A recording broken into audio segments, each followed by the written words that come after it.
On this episode of the Bronze Metalist podcast, we talk about Tales of Othertime by Stormkeep.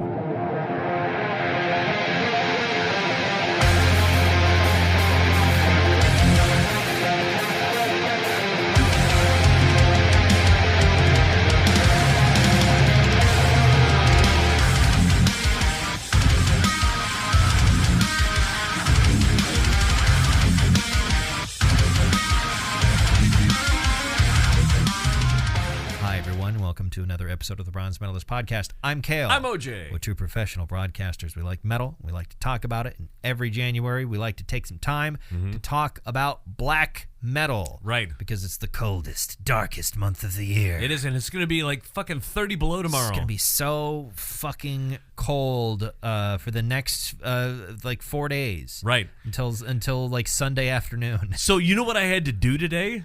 I had to go to my neighbor's house. Yeah. How did that go? Okay, I went to her. I knocked on her door. Explain the build-up, the context. Here's the deal. My car really needs to be plugged in. Yeah. Because here in North Dakota, we have something called block heaters on our cars, and you got to have that going if it's going to be this cold. And unlike your previous car. Yeah. As long as your battery has power, your car will start. Yeah. But your car just on its own likes to freeze. It will freeze, and it doesn't. It also even when it's 100% off all the electronics in there, put a pretty heavy strain on the battery. In cold weather. Well, I mean it's a rolling computer. I mean it does all the shit. It does all the comfort, the amenities. Yeah. It regulates the temperature. It's even when it's off, yeah, the battery's getting drained a little bit. So I went to I have outlets on the outside of my building. There are 4 of them because there are 4 apartments in there, and most of them don't work. And I found out that my neighbors, and I did find out today that my neighbors works. And I knocked on her door. And I said, "Hey, could you turn on?" Because there's a switch in everybody's apartment. Yeah. Mine doesn't fucking work. Yeah. Hers works, as it turns out. And she said, "I don't want to pay for the electricity to run your." And I said, "I will 100% pay you. I don't even give a shit. Please just turn on the switch." And she did. Yeah. And then I looked at my plug because I bought an outdoor plug. Yeah. And the light came on. I'm like, yay! She turned it on for me. And then I immediately drove my car to my credit union. Yeah. And pulled out $50, and I went and I bought a thank you card, and I put it, and I slid it under her door. Like, nice. I know I'm not going to use $40. Worth of electricity over the next few days. But as far, this is so worth it. Yeah. Thank you so much. Have you talked to your landlord about your light switch and outlet not working? My light switch, my outlet, and my sink in my bathroom, and my sink in my kitchen. And you gotta get that stuff fixed. Are your sinks still not fixed? No, they're not. They're not. What have you been doing for dishes and everything for the last 3 months? I've been eating out. And so, dude, and also the vent in the bathroom. You turn on the light switch, and it's supposed to go, and it's supposed to do that. Mine's broke. Nothing in my fucking apartment works. Nothing works. My fridge works. My stove, my microwave works. My penis. I mean, those are the only things in my apartment that are functional. I need to do something about it. You then. are not wrong. What I'm going to do, what I'm actually going to do is I'm going to call Roto-Rooter. I'm going to pay for them to do it. Why? You might not have to. Well, okay, here's the deal, is that a few months ago, I locked my keys in my apartment, and I was in a hurry to get to work. Yeah. So I shouldered my door open, and so it's broke. So now I got to show them that my door's broke, like the door I broke months ago. I don't want my landlord... I pay very little rent. Okay. My rent is very low. I don't want to jeopardize that. I want to pay my neighbor. I want to pay Roto-Rooter, and I want to pay very little rent. That's what I want to do. Okay. Well, we'll get it done. You're right. Get it done. You need fucking working sinks, my guy. Do something. You're right. I'd love to wash all my dishes and then start cooking at home. I love cooking at home. I can't. Oh my god.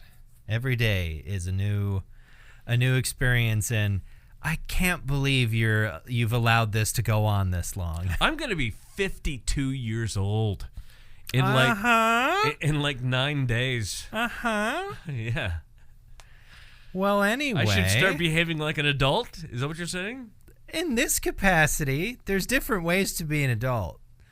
Not everything has to be serious all the time, but you know, sometimes when your sink doesn't work for a day, that's when you get serious about fixing it. Not several months. It was October. Yeah. Was it October? I don't remember. Well, I don't figure know. Out what's wrong with it. It was too long ago. I know what's wrong with it. It's called biofilm. I've got biofilm in all of my drains. I don't know what that is. It's a black sludge that sort of grows on its own. Okay. And so I just need that. I actually bought an auger to fit my power drill, and then it broke the auger. And I pulled it out and it had this black crap on it. And I'm like, I don't know what this is. Sometimes, I don't know how you reached almost 52. Oh, you are 100% correct. I don't know how you got here. I had this conversation today with a good friend of mine. We actually used to date half a century ago, and you know when we were 2, and when and she's like, well, she's commemorating the fact that her husband died 2 years ago today, and that her mother's dead, and then her brother's dead, and then her mother-in-law's dead. They were all friends of mine. Yeah, and I'm like, why did Earth leave us alive?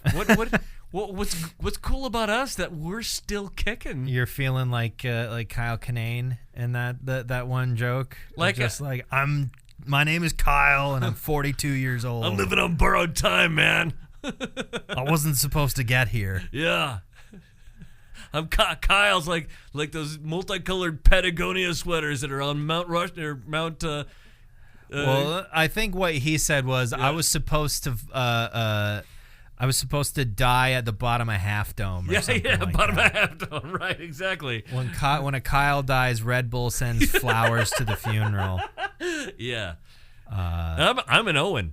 Which is almost kind of worse because when I go to a restaurant, I sit there and I hear, Owen, sit down. Owen, eat your food. Because all the other Owens in the room are toddlers. Are toddlers. They're 4 years old and I listen. They're like, Owen, eat your food. I'm eat my breakfast. All right, I guess I didn't know that Owen was apparently a popular. It is a popular baby name for millennial parents to pick. It came back. It came back, and it's. I mean, there are worse names. You could name your kid like Brayley with 40 unnecessary vowels. Yeah, there's 3 I's and an E, and an H. There's a Reddit page called Tragedy. Yeah, Tragedy. That is all about stupid names like that. Yeah, but Owen came back as a traditional name. I mean, it's not a bad name. I mean, it kind of happened at the same. I mean, when in the 90s, Abigail came back as a popular name that I didn't know, but I named a child Abigail. Yeah, but that's because of King Diamond. Not for that. Yeah, I just like King Diamond. I like metal. Yeah, I pretty much never have to worry about my name being said in public spaces. Yeah, unless they're saying it wrong. Yeah, they're saying Kaylee. But I don't respond to that unless I'm explicitly waiting for my name to be called. Kaylee? I'm not going to respond to. Yeah, so many. It's not usually confident like that because it's usually somebody that has my name on a piece of paper. And they look at it, and they squint a little bit, and they go, Kaylee? I'm like, no, it's Kale. It's Kale. I guess my coffee's ready. Yeah. No, it's never coffee. It's always it's at the doctor's office. It's waiting to get tires changed or something. It's in all of the. It's never coffee because I don't get coffee anywhere where I need to wait for it. The only restaurant I ever get coffee at. Okay, that's not true. I was about to say the only restaurant I ever get coffee at is McDonald's. Sure. But if I'm at a diner or something, then yes, I will get coffee. But they bring coffee to you. Right. They don't call your name. Yeah. No one's calling your name. I don't get coffee in situations where people call for my name. I actually dated a woman whose daughter was named Kaylee. Yeah. For a while there, and it was kind of funny when she'd say Kaylee. I'm like, it's like kale. I mean, it's my oldest sister's best friend growing up. Her name was Kaylee. It's a popular name. It's also not spelled the same way as my name. It's not. It wouldn't be. I think maybe I've seen one time where it was spelled the same way as my name and meant to be pronounced Kaylee, but that's the exception. Yeah, it's very. I mean, your name is Kayl. IE, and it's but it's Polish. But it's Polish, so no, exactly. It's not Polish. So it's Shile. Yeah. It's not pronounced at all phonetically. That's one thing that's always really bugged me about like English transliterations of I guess like Polish sort of. Polish is a little odd linguistically, I think, because it is. It's a Slavic language, but they use the Latin alphabet. And there are lots of sounds in Slavic languages that are not well accounted for in the Latin alphabet. So they just kind of do their best. Right. So you look at the Polish word and you're going, "What is this? How on earth?" And then it's never pronounced the way you think it should, right? Or the way you would think it would be pronounced. I remember. The summer I worked at the Lewis and Clark Museum in Washburn. There was the year of the flood, so they had stuff along the Missouri River that needed to be closed, and we're sending letters out to all of the various supporters of that foundation at the time, because now it's owned by the state, I think. You would have been 16 at the time, or 15. I was 14. 14, okay. But all the employees were sending out these letters to various donors to the foundation, and one of them was Major General David Sprincenatic, sure, who was at the time the head of the North Dakota National Guard. Yes. And his last name is a fucking doozy. Yeah, it's like 11 letters. It's so... I can see it in my head, but I don't think I could actually say it out loud. Sprincenatic. As far as how it's spelled. Right. It starts with an S. I know that. After that, I don't really know. I think there's a K at the end. That sounds right. Might be a T in there. Yeah. But yeah, like weird transliterations into like Latin characters and then into English like phonetics is always weird. It's one of the things that I think is so weird about Chinese, because I know that there's sounds in Chinese that Latin characters don't really do very well. Sure. But there's lots of them that are just fine, and yet we don't use even remotely the right letters for it. Yeah, why? Why are things Chinese words spelled in English the way they are? Why so many X's for Z's? Why so many Q's for CH's? It's like I understand it's not quite exactly the right sound. I know that. But Q also isn't. Just use a CH. We already did that for the name of the fucking country. Something close. Yeah. Like the leader of China, Xi Jinping. I mean, it's not spelled. No. Yeah, you could make most of those sounds. Yeah. With phonetics that make sense to an English speaker, but no, I guess 4 M's and a silent Q. I mean, it's not like you're like, I don't feel like you're not doing an injustice or a disservice to Chinese speakers because they don't use the fucking alphabet. No, that's not. You're trying to make the words written in such a way that a person who uses our alphabet could see them and pronounce them, and you're not doing a good job. Like, this always confused me. I don't know why. I'm sure there's some sort of reason or logic behind why Chinese is transliterated the way it is, but I don't get it. Maybe you don't have that problem with Japanese. Japanese is you see a Japanese word spelled out and it's pronounced almost without fail exactly the way you think it ought to be. That reminds me, I saw a video of who's the name of the James Remar. Do you know who that is? No. He's a character actor. If you saw his face, you go, "Oh yeah, I'm that sure guy." I would. I'll start looking him up.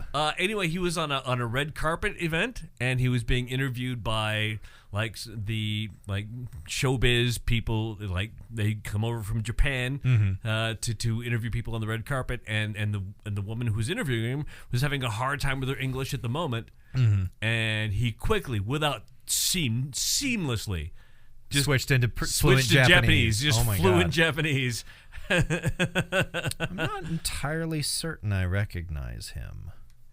James Remar. You've probably seen him. I've probably seen him. I feel like I have a good memory for like character actor faces, but maybe I've just missed a lot of the movies he's been in. He was in Sex and the City. Right. He was in he was Dexter's father in Dexter, not Dexter's Lab. I've seen a little bit of Dexter, so that sure. I've seen him in that, and he was in The Warriors, but it was also considerably younger. Warriors, come out and play. Great movie. You know what I started watching yesterday? I hadn't seen it in a long time, and somebody suggested that I should watch it again. John Carpenter's The Thing. Oh yeah, I mean, I think it's an appropriate time of year to watch The Thing. Yeah, I mean, on one hand, it's a really good scary horror movie, so it's a good Halloween thing, but just for the setting alone, it feels like it ought to be a January movie. And I had a friend kind of poo-poo it. Really? As well. Yeah, he's like, because he was a big fan of the comic book, and the comic book was very tongue-in-cheek. And the movie itself was very serious, took itself very seriously. Well, also, what, I don't know what comic book it's being referred to, because The Thing. Yeah, but there's a graphic novel is really what it was. But that's also not the original thing. That's a different adaptation of the short story Who Goes There. Right. Yeah. Which was then made into a movie called The Thing from Another World. Then I guess there's this other comic book. Yeah. So I feel like I don't see that as a valid reason to poo-poo The Thing. No, it's a beautiful movie. Yeah. I mean, it's all. This is before digital. Effects were a thing. It's 1982. Yeah, it's all practical. It was all practical, and it was all. I mean, like 20 minutes in, I'm like, I feel like I want to barf. Just look at it. This is great. It's nasty. But yeah, no, I think it's a good January movie because it looks like Antarctica out there. Right, it does. Because Black Metal January. Yeah, I always love how.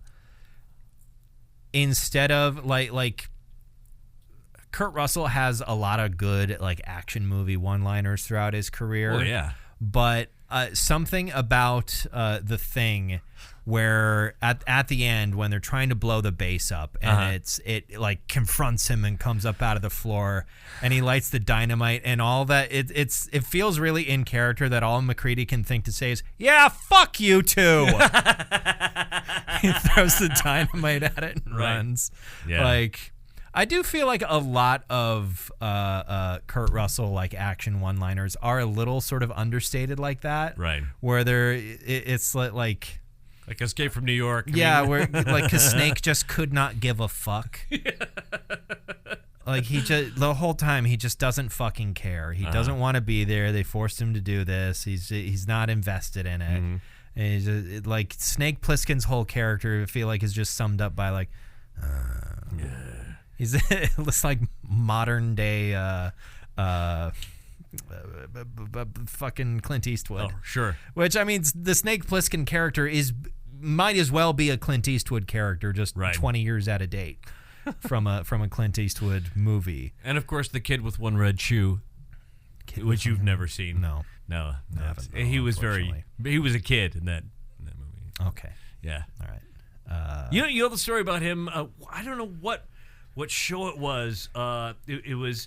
Oh my God! Played the mechanic. He was famous Hollywood actor who was just a badass in everything he was in. Oh my God! I'm forgetting his name. He was in a movie with Kurt Russell. I'm forgetting his name, so it's gonna make the story just fall flat. I don't. You're not giving me a lot of clues to help you out here. Yeah, he was. Everybody's yelling right now. Everybody's yelling right now? Yeah, they're like, yeah, we know the story. Oh, the audience. Yeah, the audience. Everybody's listening. Yeah, everybody in the world is yelling. No. OJ, are these people in the room with us right now? Are the people who are yelling here with us right now? No. How I wish I could remember the actor's name. He was in his 30s at the time, and Kurt Russell bought him a birthday present. I do not know. And he came back to him later. He says, nobody's ever bought me a birthday present before. Like, ever. Okay, this is going to piss me off. What? Okay, you said he played a mechanic in something? The Mechanic. The Mechanic. In the movie The Mechanic and Death Wish. Okay. Was he the star in the movie Death Wish? Yes, he was. Charles Bronson. Okay. I was like, how did I forget Charles Bronson? Yes. Charles Bronson had never been given a birthday present before. Huh. And like, I guess Kurt Russell brought him like a remote control car or something like that. That's neat. And he's like, nobody's ever done that. I saw a picture of Charles Bronson and his wife from like the early 70s. Uh-huh.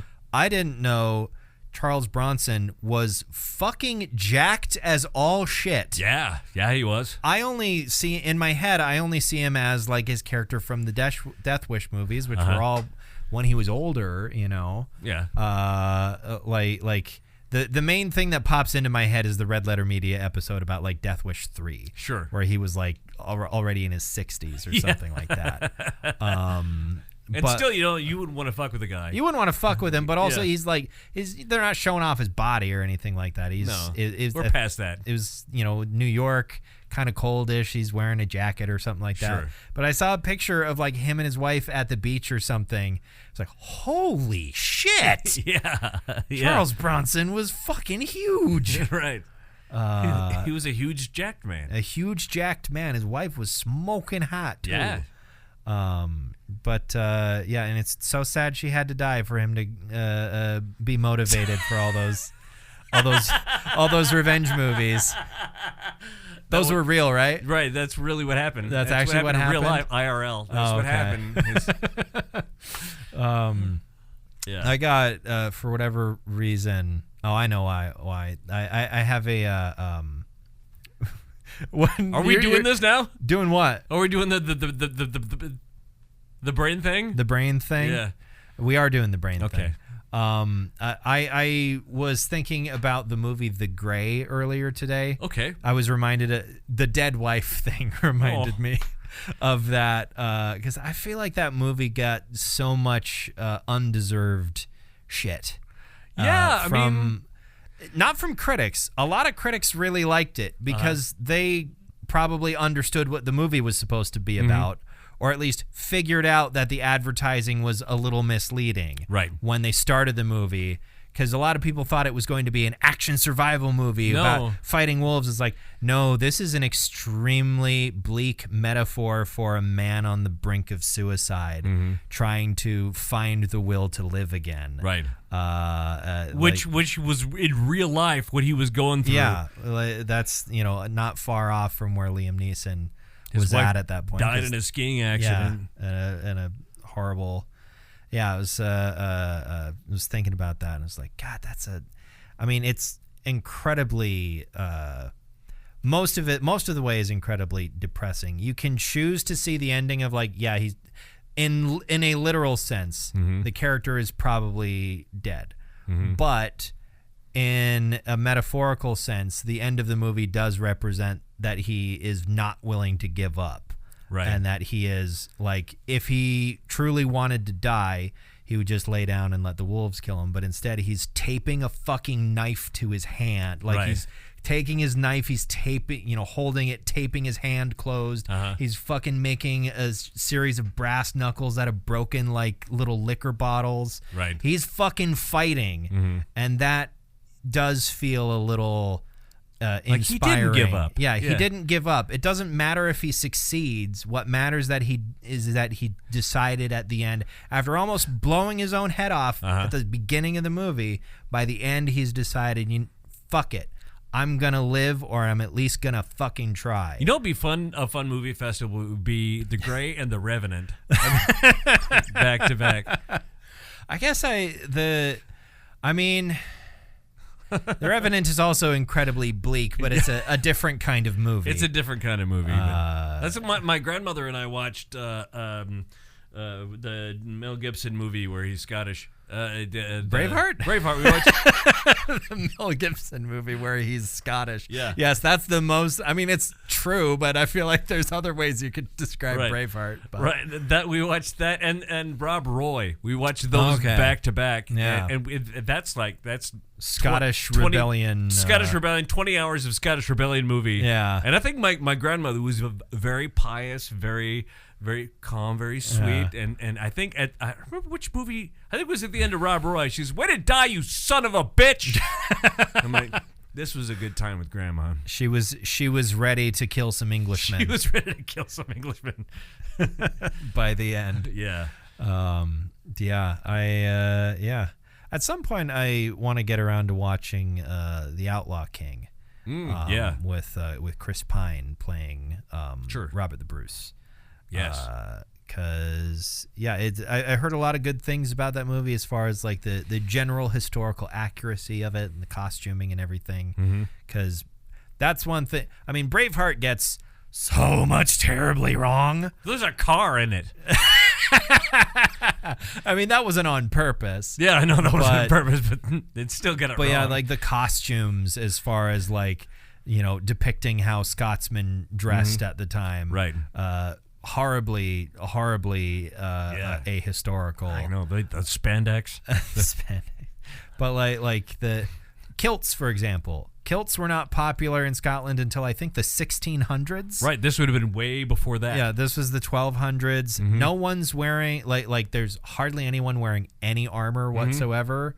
The English are the only ones wearing armor. Like I get that you want to depict the Scottish as the underdogs and whatnot, but it's like no, most of these guys that are on screen are fucking knights. They're wearing chainmail. Sure. Like it was the 1200s, so there's not a lot of plate, but that's one of the things from The Outlaw King is as the movie goes on and their situation is less dire, you see guys wearing what are called jacks of plates. Sure. Where it's basically a bunch of smaller little pieces sewn to the inside of a jacket, which was sort of a precursor. I'm going to stop talking about armor now. Your eyes started to glaze over. Yeah. I'm losing him. We need 20 grams of cocaine right now. Cocaine. It's the only way to save him. Jesus Christ. 20 grams of cocaine? 20 grams of cocaine. That's a lot of cocaine. This is a weird episode of House. That certainly would kill me. Or maybe it would help you find out if you're really alive. No, that'd be the end of me. Like the last episode of Cowboy Bebop. I mean, I will admit I've done cocaine. Probably not 20 grams. Not of it, 20 grams cumulatively. Of it. No. No, I talked with my friend about it. Her husband, by the way, listens to us. It was Jason. He's awesome. But we were talking about we've done that and we never want to do that again. Because if we did that again, it's too good. Dead in a gutter. That'd be in a couple of days. Cocaine is a hell of a drug. Cocaine's a hell of a drug. Doctors. Do you want to talk about Stormkeep? Yeah, it was actually kind of difficult landing on because as the years have accumulated, we've found out that we have to be a little more trepidatious about picking black metal bands, and so I had to go to what do you recommend that I listen to for black? What's good black metal? That's not not made by horrible racists. Yeah, and they're like, oh well, Stormkeep was a great album, and I'm like, okay, I want to listen to that, and I did, and I'm like, okay, well, let's bring this. This album kicks so much ass. Yes, it does. This album is so fucking awesome. I I think it's fitting that they're from Denver because for a couple of different reasons, I was Chemist got brought to mind. Sure. They're also from Colorado, and I was like, it's mostly the fantasy theming, but I'm like this is like if Chemist was a black metal band, and also the quote that pops into my head every time is Chemist fucks, and I can say Stormkeep fucks. Yes, like this. This album fucking rules, dude. It's I feel like black metal for me is a much better home for like really epic fantasy imagery even than power metal music. Because power metal is most of the time not really to my taste. I find it a little too over the top. There's something somewhat power metal-y about this. Oh yeah, times. it's not devoid of power metal sort of flavor, influence or vibe, but it's that like just straight up power metal is generally not quite to my taste. Right. I'm more of a power metal fan than you are. Yeah. But like for me, I feel like black metal definitely is my more comfortable home for fantasy, which I think is fair enough because there's so many black metal bands named after Tolkien stuff. Sure, of course. Unfortunately, including a number of those Nazi racist bands. Yeah. Because for some reason Nazis absolutely love Tolkien. I don't. Just right-wing fascist-leaning people in general. Although they always seemed to idolize the bad guys. Yeah. Like what the. Okay, cool. Sorry. We're naming our company Palantir.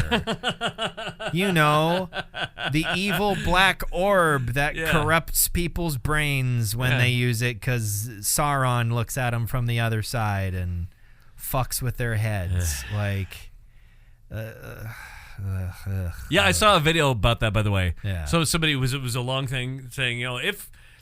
What's the other thing? Anduriel? Which is named after fucking Aragorn's sword, but it's like you guys are a bunch of chuds, and you're taking the sword of like this cool, really awesome, non-toxic hero, it's yuck, nasty. The guy who says no one needs to bow to me. Yeah, who are the guys who bow? My friends, you bow to no one. Yeah, like that guy. Your name, You think that guy's cool. You didn't apparently internalize any of the message of, his character at all. Cool. Awesome. Yeah. Thanks. Great. Awesome. Love that. Really cool.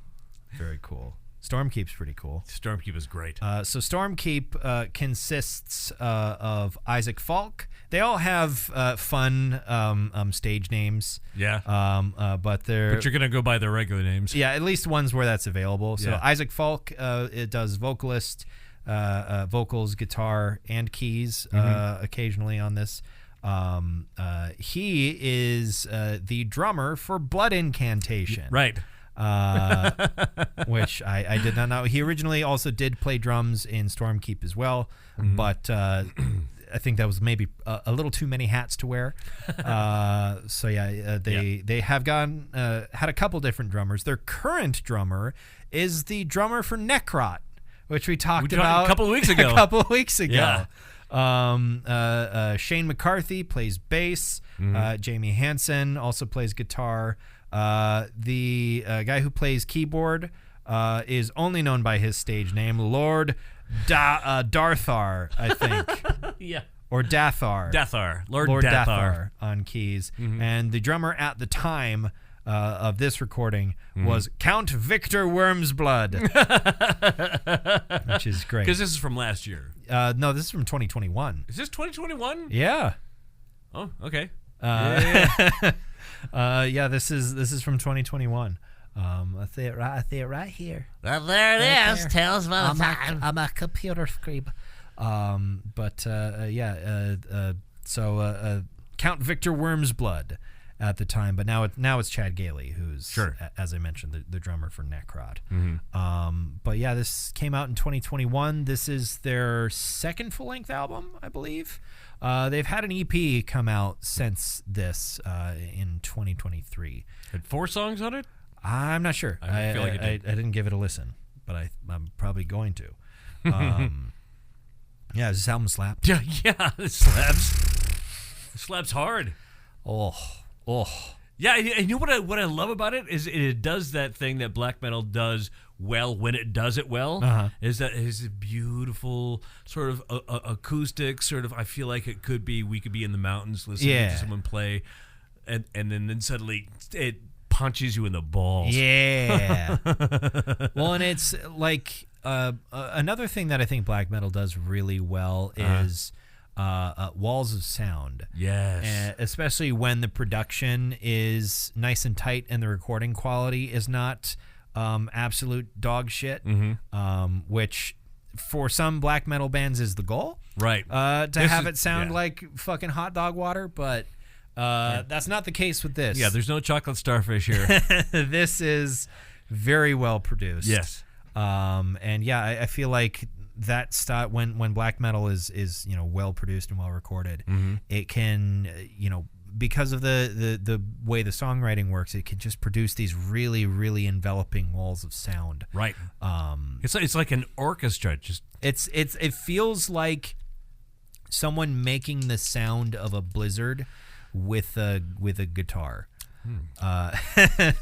A rock band making the sound of a snowstorm, basically. Yeah, that's what good black metal sounds like. Yes, in my opinion. I've been in a snowstorm in Denver. So snowstorm in Denver. I feel like that's some sort of it's either a folk song or an emo song. There's only the two. Is there emo folk? I mean, I feel like there has to be. Sure, probably. You get into some areas there and the lines are very blurry, where it's not like there's certain things that just exist and people are just like, we could call it this. Yeah. But it's not quite like metal where the lines between certain subgenres are a little bit more stark. I feel like right, but then they still get pretty blurry. Yeah, but in like folk, especially today, right? I don't. I feel like it's weird. Emo folk, I feel like, is something you could call a decent half of Phoebe Bridgers' discogaphy. Okay, I can see that. I love her stuff so much. Phoebe Bridgers is great. I need a new album from her. Yeah. Soon. But yeah, where are we going here? I don't know where we're going. Something I did want to ask you about, and I think you've probably seen it because I think YouTube was open the other day, and I saw the thumbnail for it, and I was like, I think OJ probably has seen this video. Did you see Guar performing Pink Pony Club? Yes, I did. By Chapel Roan? Yeah, I saw that, and then like 5 minutes later, my buddy Trampy down in Bismarck I mean, did you see Guar doing Pink Pony Club? Yeah, yes, I did. Oh, boy. Yeah. I love that the top comment on that was from Guar, and it said, "What have we done?" Which is a lyric from the song. It is. But also a thing you might say when you've done something kind of silly. It's funny. Bands like Guar, who claim to be just, scumdogs of the universe. I mean, they're monsters. They're here to destroy humanity. Do the most sweet, wonderful, wholesome things. They seem like pretty cool dudes. They do seem like actually, behind the scenes, just really. Oh, who donated to this puppy shelter? Oh, it was Guar. Of course, it was Guar. Of course, it was Guar. Of course, all the cats in Florida are taken care of by the drummer from Obituary. I feel like I feel like there's been a decent amount of charity stuff connected to Guarbecue. The Guarbecue? Yeah, they have an event called the Guarbecue. Guarbecue. I don't know how it's spelled. Google was like, "Did you mean garbage?" No. I don't know. The Guarbecue. They just seem like that those kind of dudes. Yeah. Maybe. I don't know. Yeah. Probably. Hopefully. I mean, I haven't seen much evidence to the contrary. I feel like their original singer was Dave Brockie maybe had some moments. Dave Brockie may have had some issues, but perhaps, yeah. he is still missed nonetheless. I mean, also the other thing is like they've been around forever. Right. They've had the 80s. 8,000 different members. Like, you know, there's going to be several that have probably been less than great dudes. Absolutely. But like I said, there have been so many different members of Choir. It's impossible to keep track of. The number of characters. Sometimes the same character will have been played by multiple different people. Right. Sometimes new person joins the band, new character. Other times, new person joins the band, same character as the previous person who played that instrument. Right. I think there's been like 3 or 4 different ball sacks. Right. Ball sack, the jaws of death. But yeah. I feel it's like this podcast, at least 30% have been somewhat shady. 30% of the people who've been on this podcast have been somewhat shady. So me, I'm talking about me. I was going to say, well, no, I was trying to figure out like, so would that be 15% of each of us or only 30% of one of us? Let's move on. Yeah. But score, I found 4 reviews that put numbers or stars on it. 87.5. Pretty good. Pretty good. Pretty solid. What's your favorite song? I think I'm gonna have to go with Serpent of Stone. Okay. Or The Serpent Stone? Yeah, The Serpent Stone. Sorry, yeah. I Have a Journey Through Storms. That's the next song. Yeah. That is fantastic as well. All the songs on this are bangers. They're all really good. It was hard to pick between A Journey Through Storms and Eternal Majesty Manifest. Also great. Also fantastic, but yeah, I think A Journey Through Storms is my favorite. I like the one I picked because the harmonies on it. Yeah. They're just fantastic. Like it's black metal, and then suddenly there's harmony, and then black metal vocals with harmony. It's just good. This album is like ice cream in that it's like a blizzard. This album is like chocolate brownie blizzard, which you can't get anymore. Really? Yeah. They don't do brownie anymore? Well, they don't do the midnight brownie blizzard anymore. It's a shame. When because why I shut up the place. Yeah. No, I didn't. Any of the Dairy Queen locations in Minot are a bit of a schlep for me. So if the mall is just there's a Dairy Queen in the mall? Yeah, there's a Dairy Queen in the mall. I didn't know that. It's just down the street from you, dude. But is it in the mall? It's in the mall. It's in the food court. I'm not gonna go into the mall to get ice cream. Jesus Christ. Really? Well, first of all, I'm not going in the mall. Ugh. Just to get ice cream. Yes, maybe my servants will bring it forth from the mall. I don't think it's that weird to be like, I'm not gonna like drive over to the mall or walk over there, walk through the mall, and just go to Dairy Queen and then leave. I've done that many times.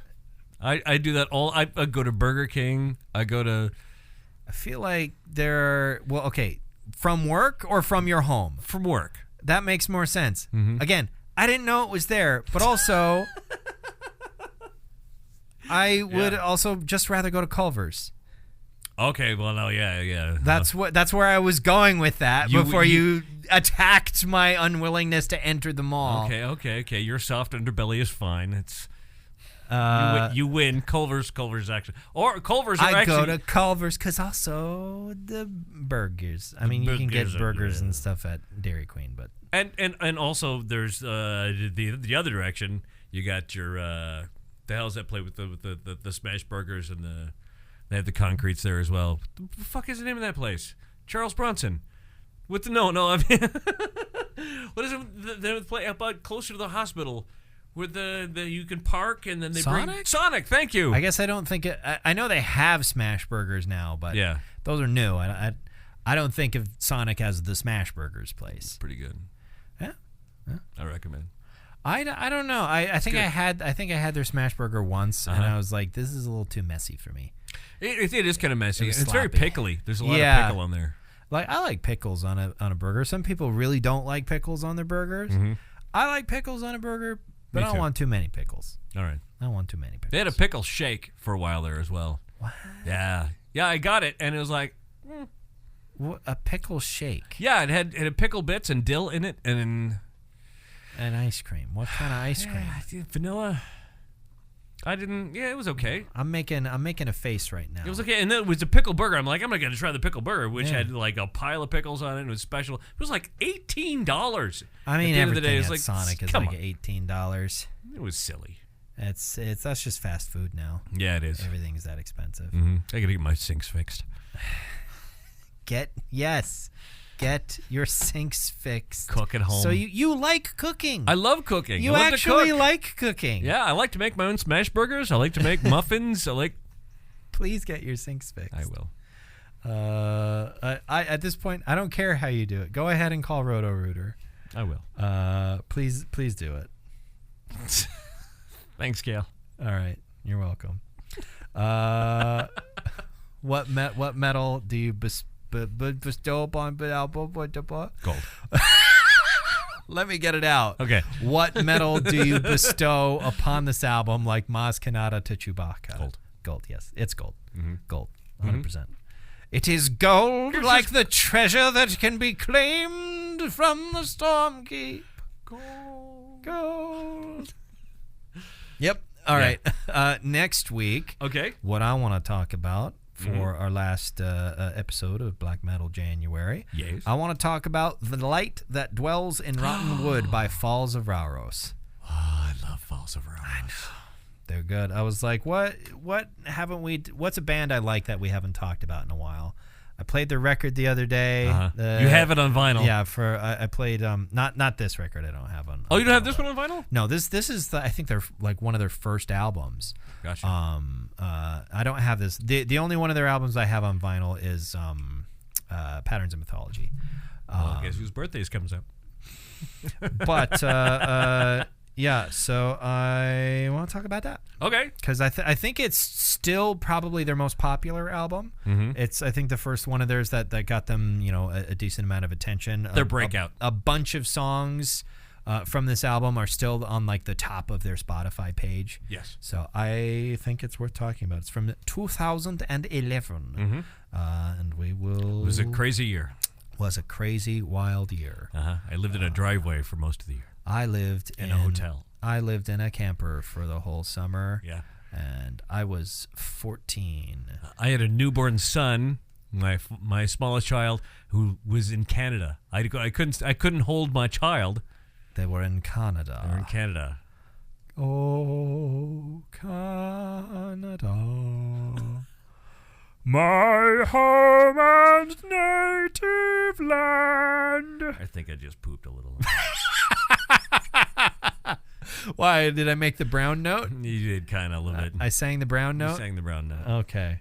Awesome. I didn't know I had that power. Well, I'm going to do that all the time. You can join the X-Men now. Yeah. That's going to be my X-Men power alongside the guy that makes little spikes come out of his body. From X-Men 3. From X-Men 3.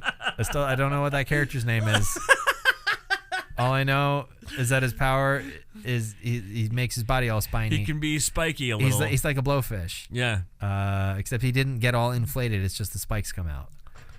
I think there's like a lady or like an old lady or something that he kills at some point in the movie. Yeah. He like hugs her. Yeah. Because he maybe feels kind of bad about it. He's like, I gotta kill you because you saw Magneto do this thing or something like that. So and he, like, Darius Rucker killed her. He was a Chinese guy. He was not Darius from Hootie and the Blowfish. It was not Hootie. No. Okay. Darius is Hootie. He definitely would like it if you said that to him. If you said, "Hey Hootie, how you doing?" Hey, yeah, he loves that. Yeah. I'm sure. I was just thinking of the Key and Peele skit where Jordan Peele is playing Darius Rucker, and he's at a concert and he's like, "Hey Hootie," it's like, okay, I'm not Hootie. I'm Darius, and I'm doing something different now. Anyway, Play, I only want to be with you. fuck you. Anyway. All right. Thank you for listening to this episode of the Bronze Metalist Podcast. Why don't you go ahead and subscribe to our feed on whatever podcast service you're using to listen to us. Yeah. Thank you for doing so. Until next time, this is not how we do the outro. What's your name? I don't know. I don't know anymore. Thank you for listening to another episode of the Bronze Medalist Podcast. I'm Cal. I'm OJ. Congratulations.